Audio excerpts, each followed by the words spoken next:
एक दूरस्थ पहाड़ी गांव में सुबह की पहली किरण किरण के छोटे से घर को छूती है, जो उसकी लंबी यात्रा की शुरुआत का संकेत देती है।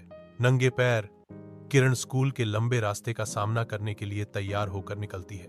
दृढ़ संकल्प के साथ किरण अपनी 4 किलोमीटर की पैदल यात्रा शुरू करती है।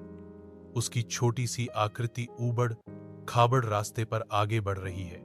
रास्ता खेतों से होकर गुजरता है, जो जीवंत परिदृश्य को काटता हुआ पृथ्वी का एक रिबन है।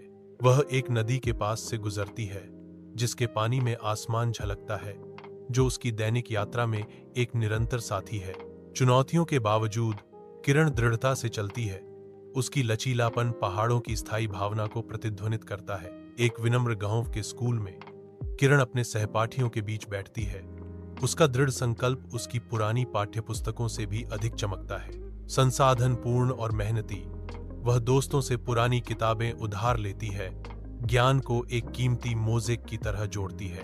उसकी नोटबुक के खाली पन्ने उसके सपनों का कैनवास बन जाते हैं, जहां वह लगन से अपना होमवर्क पूरा करती है। शिक्षक उत्सुक बच्चों को ज्ञान प्रदान करती है।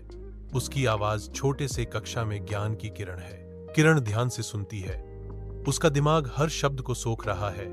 उसकी आंखें सीखने की प्यास को दर्शाती है। गांव के स्कूल के दिल में शिक्षा खिलती है, शिक्षकों के समर्पण और किरण जैसे छात्रों की अटूट भावना से पोषित। रात के आवरण में किरण अपने घर के बाहर बैठती है, मिट्टी के दीपक की कोमल चमक में नहाती हुई, अपनी किताब में डूबी हुई। गांव सो रहा है। इसकी शांति केवल ग्रामीणों की दूर की फुसफुसाहटों और टिड्डों की चहचहाट से टूटती है। रात की हवा में आवाजें गूंजती हैं।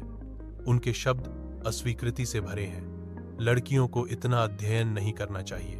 किरण की आवाज गूंजती है, अंधेरे में एक प्रकाश स्तंभ। अगर मैं पढ़ाई नहीं करूंगी तो मेरे सपने अंधेरे में ही रहेंगे। किरण का दृढ़ संकल्प पहले से कहीं अधिक उज्जवल जलता है, क्योंकि दीपक टिमटिमाता है, लंबी परछाइयां डालता है।